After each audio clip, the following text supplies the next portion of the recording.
Bismillahirrahmanirrahim. Dear audience, dear subscriber and dear viewer, Assalamu alaikum. Welcome in Social Engineering Club with Sadduq Hussain. आज के session को open करने से पहले मैं आप लोगों से रिक्वेस्ट करता हूँ, अगर आप लोगों ने मेरा चैनल सब्सक्राइब नहीं किया तो सबसे पहले मेरे चैनल को सब्सक्राइब करें। इसके साथ जो बेल आइकॉन है इसको प्रेस करें। मेरी ये वीडियो मुकम्मल देखें और देखने के बाद लाइक करना ना भूलें और अपने दोस्तों और फैमिली मेम्बर्स के साथ शेयर करें। आते हैं आज के सेशन की तरफ। आज का सेशन प्रीवियस सेशन की कंटिन्यूटी है। प्रीवियस सेशन आप लोगों को मालूम है आप अमीर कैसे बन सकते हैं, उसकी 2 वीडियोज़ ऑलरेडी लॉन्च हो चुकी हैं। आज ये उसकी तीसरी वीडियो है। ये मनी मैनेजमेंट का सेशन है। तो प्रीवियस सेशन को मैं बिल्कुल भी समराइज़ नहीं करूँगा। मैं आप लोगों को यही रिकमेंड करूँगा, हाउ टू रिच ग्रो की वीडियो नंबर 1 आप अमीर कैसे बन सकते हैं और वीडियो नंबर 2 आप अमीर कैसे बन सकते हैं।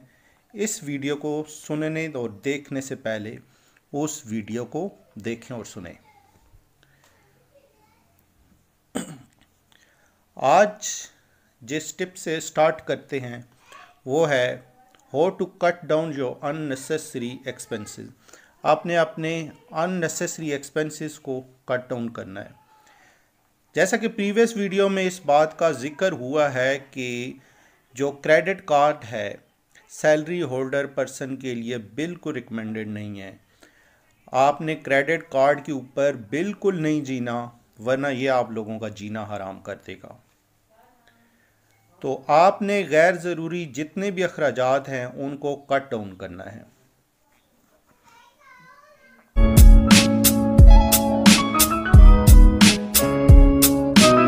आते हैं आज के नेक्स्ट पॉइंट की तरफ। वो है नेक्स्ट पॉइंट है इमरजेंसी फ़ंड। आपने अपने लिए एक इमरजेंसी फ़ंड कायम करना है जो किसी किस्म के अनसीन इंसिडेंट, एक्सीडेंट और नेचुरल डिज़ास्टर के लिए आपके पास एक बैकअप प्लान होगा।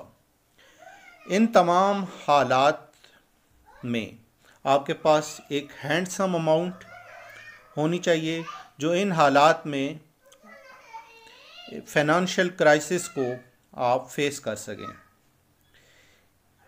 यह इमरजेंसी फ़ंड बिल्कुल एक अलग अकाउंट में डिपॉज़िट होना चाहिए ताकि इमरजेंसी की सूरत में आप इमरजेंसी को इस फ़ंड की मदद से एवापोरेट कर सकें और इन इमरजेंसी हालात में आपको किसी किस्म की भी हार्ड टाइम फेस ना करना पड़े और ना ही आपको अपने किसी करीबी रिश्तेदार, दोस्त, अजीज़ से किसी किस्म की मदद मांग के अपनी सेल्फ रेस्पेक्ट को इम्तिहान में डालने का मौका मिले। यह इमरजेंसी सिचुएशन क्या क्या हो सकती हैं?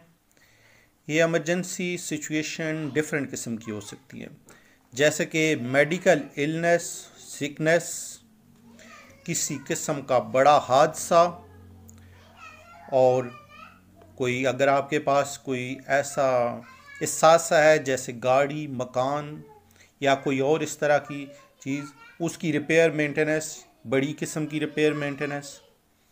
और उसके अलावा अगर आपकी जॉब कॉन्ट्रैक्ट बेस है या इर्रेगुलर जॉब है जिसे कच्ची नौकरी कहते हैं, तो उसका खो जाना, लॉस हो जाना, तो ये भी एक आपके लिए इमरजेंसी सिचुएशन है जिसमें आपके लिए फाइनेंशियली बहुत बड़ा जो है वो एक किस्म का चोकिंग आती है। फाइनेंशियली चोकिंग जो होती है, इसको रिमूव करने के लिए ये इमरजेंसी फ़ंड एस्टेब्लिश किया जाता है। तो ये तमाम इमरजेंसी हालात जो हैं ये हिडन इंसिडेंट और एक्सीडेंट को फेस करने के लिए ये इमरजेंसी फ़ंड एस्टेब्लिश किए जाते हैं। ये तो बात की है हमने तमाम जॉब होल्डर्स के लिए। तो कारोबारी हजरात जो बिज़नेसमैन हैं उनके लिए ये मशवरा है उनके लिए भी ये इस तरह का फ़ंड होना चाहिए। उनको किस तरह का क्राइसिस फेस करना पड़ सकता है? सबसे बड़ा क्राइसिस उनको इन क्राइसिस के साथ साथ जो सबसे बड़ा क्राइसिस फेस करना पड़ सकता है वो है उनके जॉब में लॉस होना, शदीद किस्म का लॉस होना।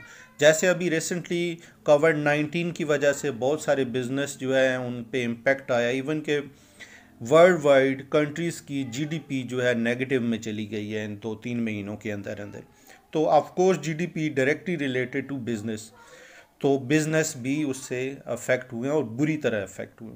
और कई लोगों ने तो अपने कारोबार शट कर दिए हैं सिर्फ इस वजह से कि वो लॉसेस को टॉलरेट नहीं कर पा रहे थे।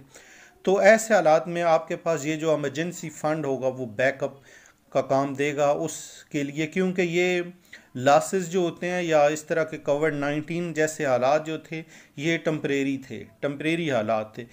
इनमें आप लोगों ने सस्टेन करना है बिजनेस पॉइंट ऑफ व्यू से, और सस्टेन करने से ये होगा कि आपकी मार्केट में एक वर्थ बनेगी कि ये एक स्ट्रॉन्ग पार्टी है, स्ट्रॉन्ग बिजनेस होल्डर है, इसके पास किसी भी तरह के भी फाइनेंशियल क्राइसिस में या बुरे हालात में निपटने के लिए इतने ज़्यादा फंड्स मौजूद हैं कि ये एक जो है उसको टैकल कर सकता है।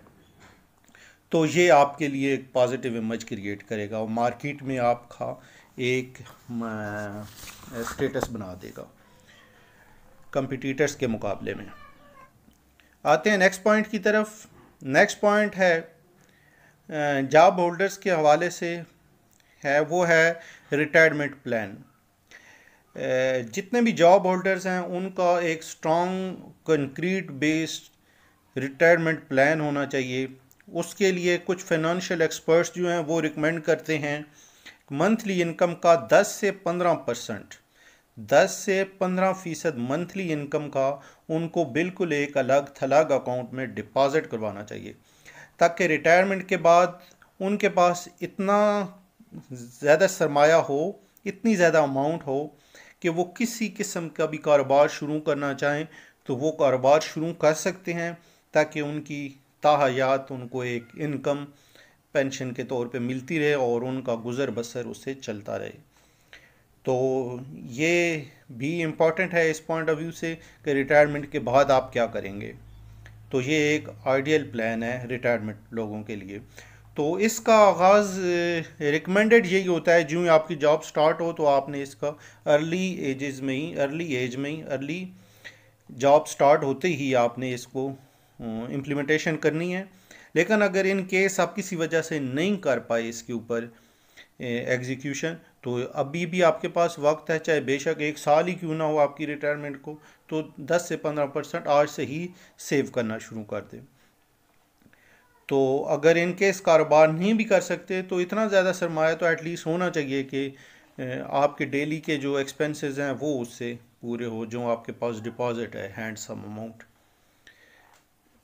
तो इसमें कोई कुछ बुरा नहीं है कि अगर आज आपकी फॉर एग्ज़ाम्पल रिटायरमेंट को 5 साल रहते हैं तो आपके लिए एक जो है वो डिसहार्टिंग चीज़ है कि आपने नहीं अर्ली में किया, अर्ली एज में नहीं किया, तो कोई बात नहीं, no problem, it does not matter, आज से ही आप शुरू कर सकते हैं।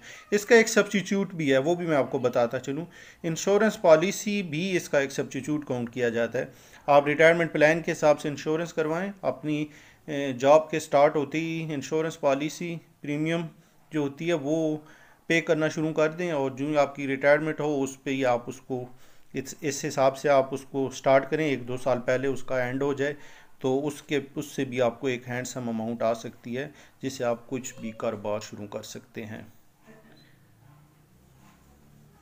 आज का जो सबसे इम्पोर्टेंट और लास्ट टिप है वो है मनी मैनेजमेंट सेशन का।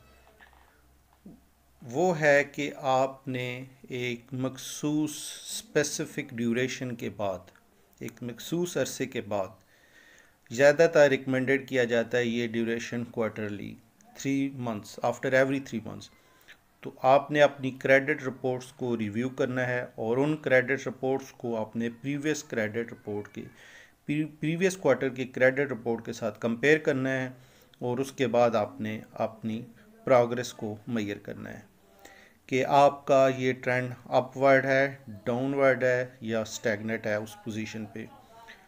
तो इंशाल्लाह इस एक्टिविटी से भी आपको फ़ायदा होगा। आपको एक काउंटर चेक करने का मौका मिलता है, अपना सेल्फ ऑडिट करने का मौका मिलता है कि आप हर 3 महीने के बाद आप किस डायरेक्शन में जा रहे हैं। तो ये डायरेक्शन पॉजिटिव ही होनी चाहिए डेफिनेटली। तो इसके साथ ही आज का सेशन वाइंड अप करते हैं। इंशाल्लाह नेक्स्ट सेशन में आप लोगों के साथ एक दफ़ा फिर हाज़िर होंगे। आज का सेशन जहाँ ही क्लोज़ होता है। तो हर अच्छी बात एक सदका जारिया होता है, इस बात को मत भूलें।